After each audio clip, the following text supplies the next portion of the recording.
Welcome on in, guys. This is Three Bold Takes. We're almost halfway through the regular season of college football. We have decided that we're going to stop and give you our college football playoff predictions halfway through the year. We did them in the summer. We're doing them now. We'll probably do them again conference weekend. For Chase, Freddie, and Quinn, we're excited to start. So starting at fourth, we talked about Texas losing to Oklahoma. The game is looking good for both teams. Mistakes on both sides.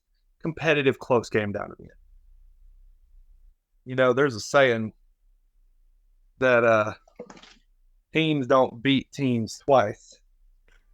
And the Texas Longhorns will defeat Oklahoma in a rematch in the Big 12 championship game in Dallas, Texas. When they do, they will secure themselves the 4th seed in the playoffs as a one-loss team. They're just too good. I think Oklahoma got them at the game this year, but I don't think you beat a good team twice.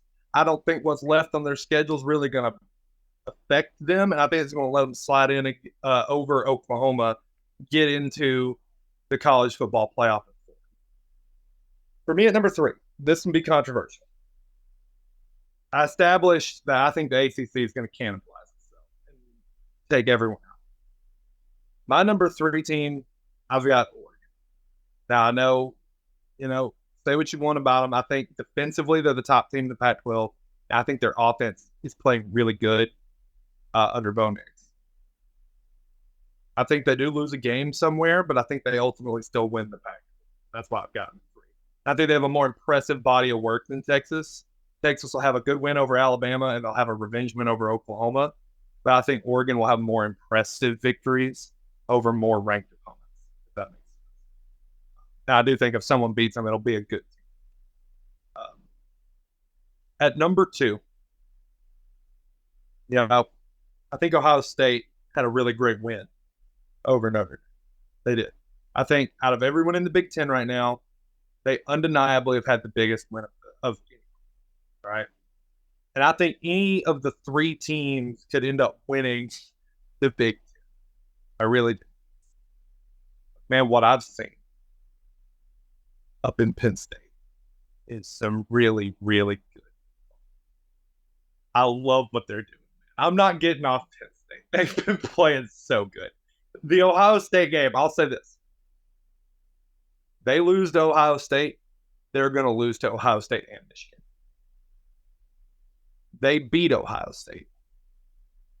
They're undefeated into the national title game. Because I have more faith. Call me crazy. I have more faith in James Franklin and Penn State to win a big moment football game than I do Jim Harbaugh. I don't care that he beat Ohio State. I don't. I do not think he can go into Penn State and beat Penn State in that atmosphere. No chance. If Penn State has already lost to Ohio State, I think they'd beat it. But not if Penn State beats Ohio State. And I got Penn State beating Ohio State. Give me Penn State at number 2. For number 1, I got Georgia. You can say what you want about their struggle games early. What I've saw from Georgia the last 2 weeks, you can shrug off unranked Auburn if you want to. I'm not going to. The history of number 1 teams going into Auburn or good ranked rival teams going into Auburn is really bad. Georgia went into Auburn as a number 1 team, escaped that game. Then, against their first ranked opponent of the season, they blew them out of the water. I think Georgia, has turned a curve. Not Florida. Florida sucks. Georgia has turned a curve, and they're off the races. I think they are still the same caliber team. This reminds me so much of stuff you saw from like Pete Saban, Alabama. Struggle early, get that first big game, blow that team out, and don't look back. And I think that's where Georgia is right now at this point in the season. If anyone's going to slip them up, I think it's Ole Miss. I don't think it's Tennessee. Strictly because I think Ole Miss is they're right in between Missouri and Tennessee, and it's a good moment to get Georgia. And they're the only team talented enough to get them, I think. But I like Georgia to go all the way undefeated, win the SEC, and be number 1. All I've got to say is I think game day found its Lee Corso replacement. and that's you, Quinn. I don't have a problem with any team that you chose, to be honest with you. Obviously 2 of our 4 is the same team. So I 100% agree on your Penn State take. Chase, you could just fester over there if you'd like to, which I have a feeling that we're going to get on this discussion next week again when our guest that's coming in is an Ohio State fan. So I assume that would be another topic of discussion. So we'll save that for a little bit later. I love your 4. I mean, I think it's a logical 4. There's no out there team. I think Texas is the only out there team right now, simply because we just saw them get beat, and they'll have to run the table and probably beat Oklahoma convincingly, in my opinion. Because if Oklahoma, if they're both in the regular or in the conference championship and each team only has 1 loss, it's going to be a tough. It's going to be a tough question mark. Although Texas has a win against Alabama, so that they have a little bit more body of work. I don't think it's just that. They also, like, if you look at the things committee uses to rank people, they'll have a head-to-head win over each other, so that's nullified. Texas will have the best win outside of that with Alabama, and Texas will have the conference championship, and that weighs heavy into their decision. It does, but I think it brings up a point where you probably have to win convincingly. A walk-off field goal is not going to do it. It's not like Oklahoma won convincingly. They won on a touchdown late in the game. It's like a late game win. Whether you win late game field goal or touchdown, it don't matter to me. I mean, I hear you, and I agree, but I'm just saying, in my own personal opinion, you got to win convincingly before I let you into my playoff. Now, obviously, that depends on what other teams do, right? You have a 1-loss, ACC champion. They may get in. Who knows? So I think there's a lot more continuity this year in college football.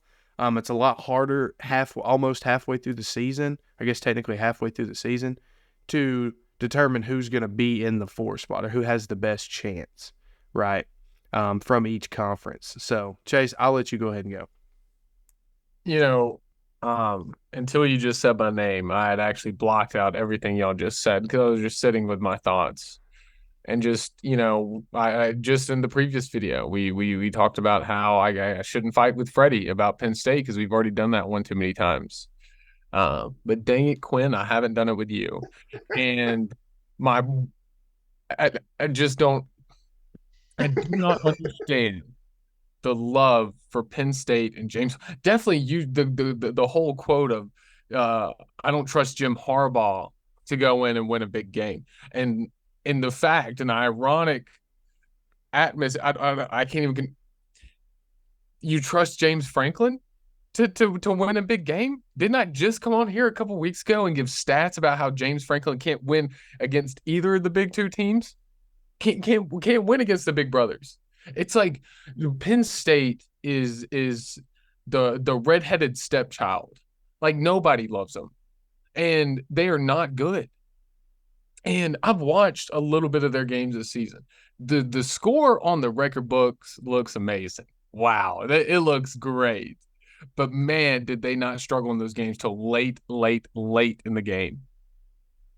And Quinn, me and you haven't fought about it yet. I don't understand. Where did y'all get on like beforehand and we're like, hey, like Penn State, like let's do this, let's message. Like, what's going on? Because I'm just not understanding.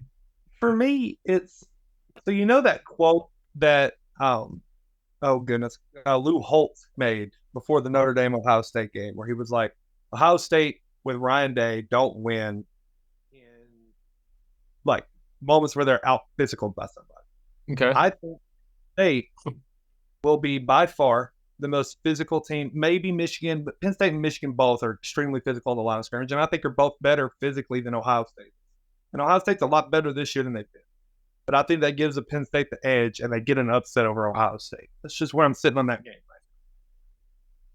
When it comes to Penn State and Michigan, I think both coaches have shown a history of struggling to win the big game. I'll concede that to you because it's true about Penn State. But I don't think just because of the last 2 years, it's not true of Michigan.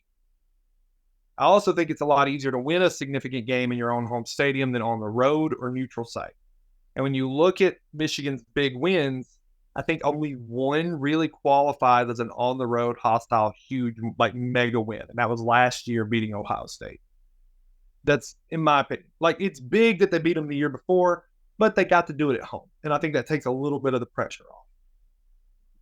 I think Penn State gets the opposite benefactor of that, because this is going to be the first, when Michigan plays Penn State, it's going to be the first mega game they've played all season. It'll be Penn State's second. So they already have some experience with that atmosphere because of the road Ohio State test. This time, they've got a raucous home crowd behind them that Michigan, I don't think, will have any experience with for this team this season prior to that. And I think that environment's too much for them to get out with a win. That's why I'm riding on Penn State right now. It's I think the setup of how they get to play the two teams. It all depends on beating Ohio State.